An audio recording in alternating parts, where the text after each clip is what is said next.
They're eating them. And then they're going to eat me. Oh my God! Troll 2 came out in 1990. Wait, no, not that Troll 2. Not the iconic for all the wrong reasons, bad, whatever the fuck it was. Troll 2 is a Netflix original that is a sequel to the 2022 Norway troll movie, Troll. You follow me so far? It's kind of a deep narrative. I really, really hope you can follow these great details. So, do you remember Troll from a few years ago?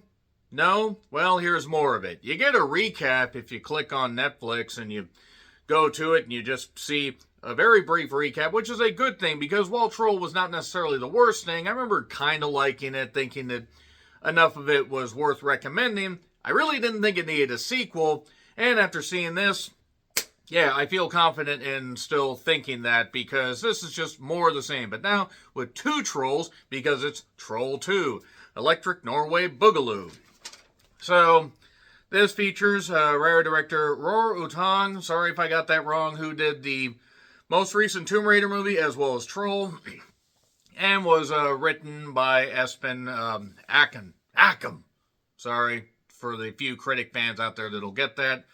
And this features a return of Anna Marie Willman, sorry if I got that wrong, who played Nora, the lead. And then we have the character Andreas Kampfach, and a few others that return in this movie that really is just more of the same. You get a little bit more lore. You get a couple troll fights, kind of, not really. Really, this movie doesn't justify its existence within the first 20 minutes. And while it's inoffensive, it just simply exists as IP. Now, maybe this plays better in Norway. I don't know. It doesn't really look all that cheap. The effects look actually like they put some effort into it. But, sorry, you don't really feel a lot of reason to care about these characters or a lot of stupid decisions. But just a general malaise of, like, people discovering stuff. Some people compared this to Godzilla vs. Kong. I think Godzilla vs. Kong had more shit going on in it. It just is what it is. It's a movie that exists. And I think they're going to do a third one. God help us, because there isn't enough to even justify this one. 3, 2, 1. Spoilers. So, I'm sorry. I mean, I'm going to get into a few minor things here, but there's not really a lot to spoil. It's just something that you will watch, something you will consume. If you like the first one, you may like this one, but you could be like me. And if I wasn't like me, who the fuck else would I be?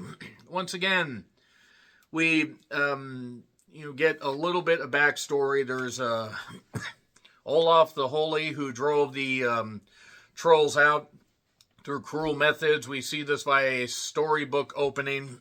And brief backstory on Nora as a kid. Her mother was sick. Her dad read her stories about the troll massacre and then the Great Troll Wall.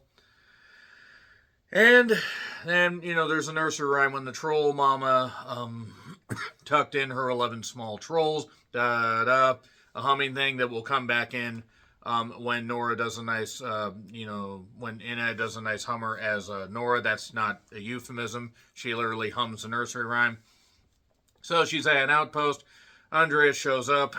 And now, bingo bango, we have our story where she's just been doing whatever she's doing. Because after the first one where she basically got the troll to leave, before it got all frozen, the one with the, I think it's the one with the super long beard. I don't actually remember, a couple of these trolls, I mean, there's very little distinction. So she got one troll to leave. And now they're trying to find out more about, what's going on with the trolls, studying them, such as the one that was there from before that now is in this big old warehouse science lab with UV lights on it to keep it turned to stone. So don't worry, it's safe. Oh, Nora's here. She won't cause any issues. We want her here. And then she wakes up the troll. Kind of in a hilarious way. There's a power station, shrieking robot holocaust noises. Where, trolls are nature. That is something that was said in the beginning of the movie. Oh, yes, and Andreas and Siggy, who was the comedy relief from the first one, now are expecting a kid. I'm sure they'll both be able to see that kid born. No, they won't. So, we see the Holy Scroll, scripture, whatever, from around the year 1030, so right around the time Zoe Stark got started on this earth. And anybody that is not a wrestling fan doesn't get it. Anybody that is a wrestling fan that is watching this, you hate me. But we see how Nora will interact with the troll, hum a rhyme. It would work on me, given how beautiful she is, but that being said, she of course ends up waking the thing up, and now we have Chris or Christoph, who is back. I vaguely remember that character. There's another character, Marion, that ends up kind of falling for him because he's always flirting with various women. The Prime Minister apparently has nothing better to do than talk about trolls. Oh, and he lost his brother in that church bell experiment helicopter thing from the first one. They keep referencing the first one, which reminds you they did better, slightly more creative shit in that one. But Andreas ends up basically saying to Nora, learn from mistakes, grow stronger, and keep fighting.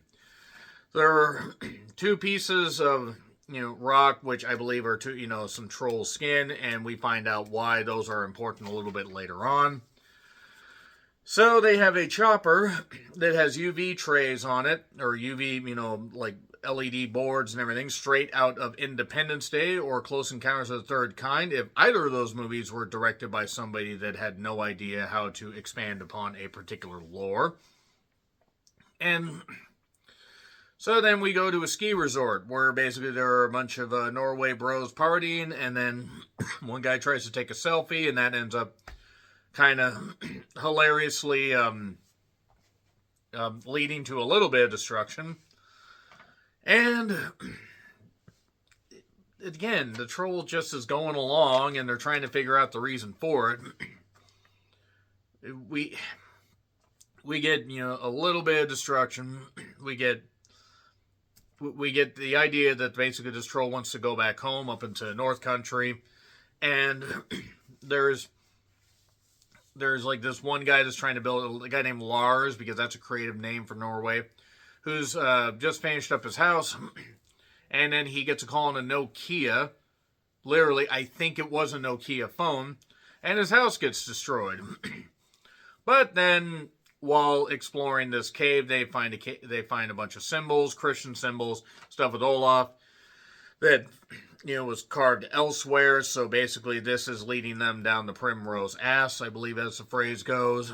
And boom, troll is just around. Another troll's just right there in the goddamn cave. So it's the son of the Mountain King, which is referenced in the first one. You sing to it again. Actress playing Nora, that would work on me. And you just feel it and you hum along. They don't like it when I say that. So there's a fight between them that ends very quickly with one sinking into the ice. The good troll, I assume. The bad troll is going along. And now they go to Trondheim, however you say it. Sorry to any Norwegian people that are watching this. I'm not trying to be disrespectful. So the troll wants revenge, wants to take down Olaf's tomb, but Olaf is not buried there until they go and look at this door, this cover, that Esther, not Aunt Esther, but Esther, that is very, very, very aloof and weird, the character, I mean, and they end up figuring out, hey, wait a second, there's these pieces of loose stone, it's all the wounds that Olaf suffered. So they get all these sticks in there and turn them at the same time in the order of the wounds that they happen to occur. Get in there. There's his body. There's a sword. And also a sword made of silver that's remarkably intact, because silver doesn't rust. I guess that's what we're going with here. And there's also a bunch of water around there. It's the Olaf Spring, which is supposed to be holy water. So he had a piece of scripture that was translated by technology. It turns out Olaf was not actually trying to kill the trolls. The church wanted to continue it, and then he got buried because of it. So now it's the church. Granted, the church is usually at fault for this shit, but that being said, so news reports are coming up. Yeah, those are certainly choices. There were a lot of issues with this movie as far as pacing and the lack of troll action in a film called Troll 2. So, They get a bunch of buckets and containers to get this holy water, and they're going to douse it and damage it and stuff like that. And it works to an extent. It hurts it, but it doesn't kill it. Then the other troll shows up, and they bash apart a bridge. And Andreas basically finds out that there's one little water bomb container left, and they are going to drop it in there and explode it from the inside. Well, then they find out that the only way to do that is to get a grenade that can only be pulled right before you go in the troll's mouth. So Andreas will not be able to see his kid grow up.